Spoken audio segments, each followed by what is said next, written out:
Čaute priatelia, pozdravujem vás z lesa. V dnešnom videu si ukážeme, ako si vyrobíme vlastný vodný filter za pomoci prírodného materiálu a jednej plastovej fľaše. Čo sa týka prežitia, voda je samozrejme najpotrebnejšou vecou, ale môže nám aj uškodiť a dokonca privodiť smrť. Vo vode, vo voľnej prírode sa nachádzajú rôzne baktérie, nečistoty, víry a dnes si ukážeme, ako si vyrobíme filter, s ktorými si tieto baktérie a tieto nečistoty vyčistíme za pomoci vyrobeného vodného filtra. Nedávno pršalo a našiel som takúto špinavú mlaku, ktorá je plná žiab a to je pre nás dobrým znamením. To, že sú tam žaby, je mi samozrejme trochu nepríjemné, ale značí to aj to, že tam nie sú žiadne chemikálie, keďže tam tie žaby žijú. Na tento projekt použijem 1,5 litera fľašu a Multitool Leatherman Signal.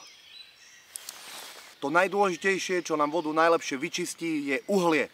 Potrebujeme uhlie, ktoré si rozomelieme. Tým pádom potrebujeme samozrejme oheň, ktorý idem teraz založiť, aby už začal čím skôr horieť a čím skôr zhasol.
Kým sa mi robí uhlie, kým horí oheň, idem pozbierať zvyšný materiál a to bude tráva, maličké kamienky a trošku väčšie kamienky.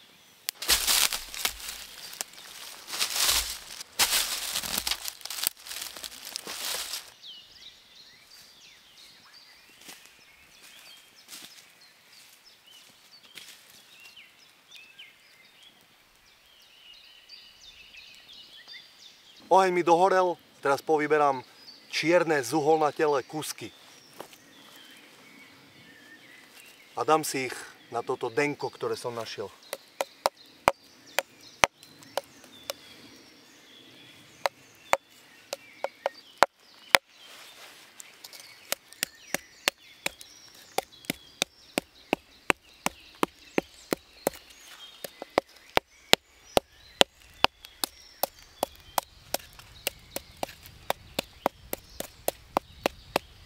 Teraz si uhlie podrvím na prach.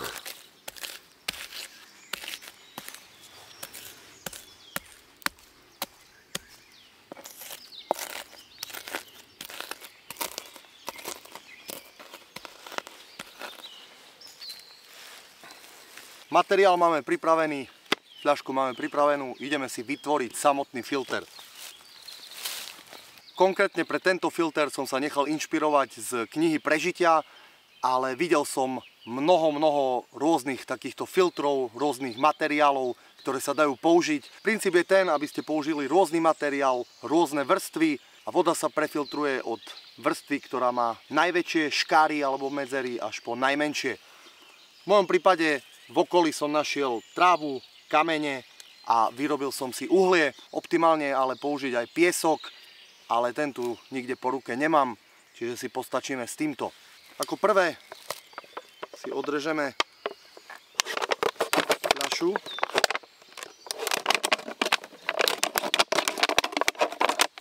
Spodok fľaše. Takto. Hore si rovno pripravím dva otvory, aby som si fľašku potom vedel nejakým spôsobom pripevniť, aby bola vo vzduchu. Čiže jednoduchú dierku.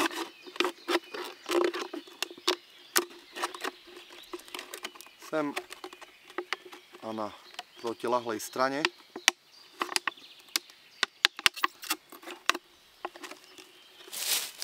Na spodok do vrchnaku spravím zopár malých dierok.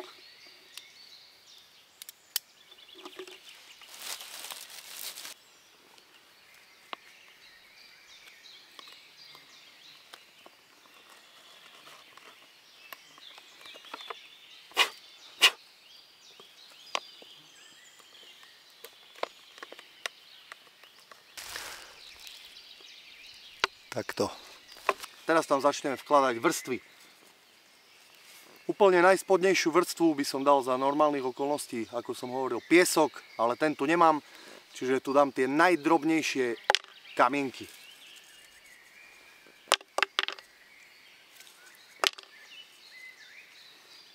Na takom filtri je v podstate dobre to, že nemáte čo pokaziť.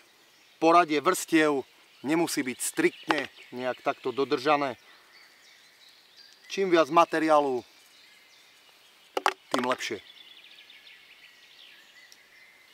Ako ďalšie, tam natlačím vrstvu trávy, ktorú zakrútim tak, aby sa vošla do fľašky.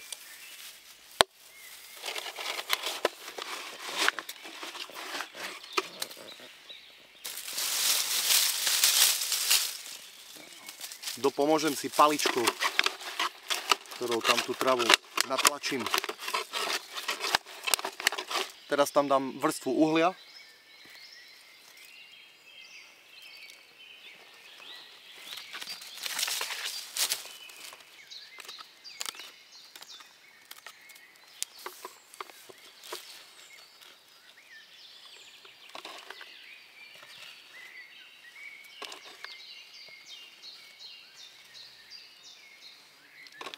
Teraz tam dám opäť kamene, už je trochu väčšie.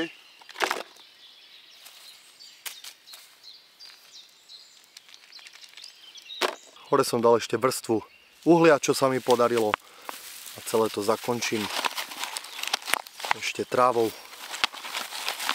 ktorú sem stočím.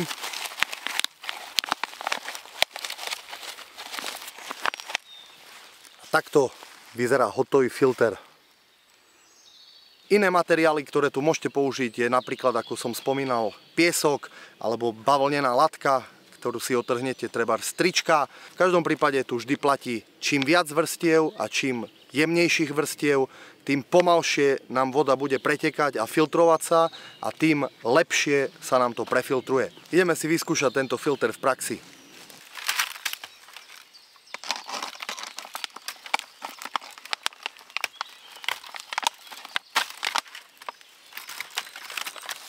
S tým druhým koncom si teraz naberiem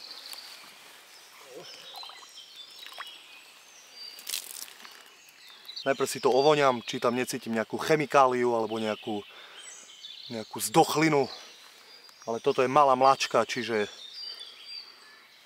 vonia neutrálne.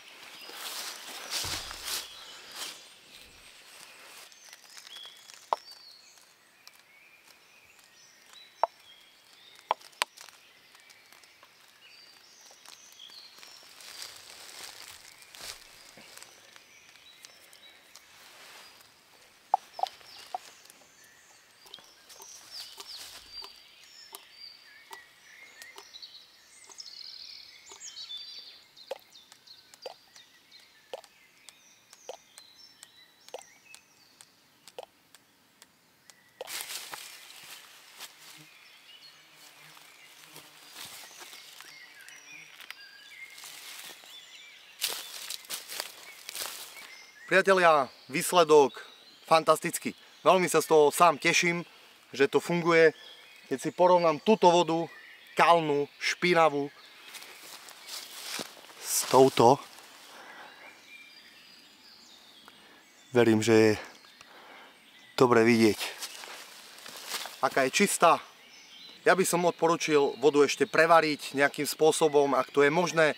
Len vtedy, keď bude voda vrieť 5 minút, si môžeme byť 100% istí, že neobsahuje už žiadne škodlivé látky. Tu na teraz v tom prípade mi postačuje, že je takto čistá, že v nej neplavú žiadne viditeľné častice a poznám pôvod tejto vody. Pôvod tejto vody je dážď, ktorý sa zlial do tejto malej mláčky.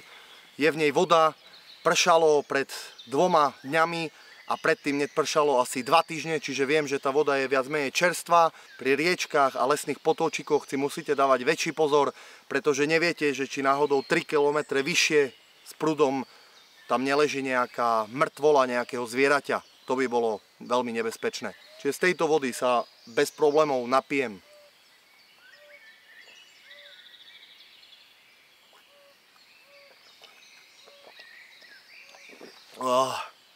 Bol som extra smedný. Ak by som náhodou z tejto vody mal nejaké žalúdočné ťažkosti, tak vám určite dám vedieť a dám to do videa. V opačnom prípade to tam nedám a to bude znamenať, že som nemal absolútne žiaden problém, čo predpokladám. Priatelia, ja dúfam, že sa vám video páčilo. Mňa to opäť veľmi bavilo. Mňa baví proste čas v prírode a robiť si nejaké projektiky. To je, pritom vypnem úplne a porelaxujem. Ak sa vám to video páčilo, poteší ma komentár, poteší ma like. V každom prípade ostaňte zdraví, užívajte si prírody, užívajte si života a vidíme sa na budúce. Čaute.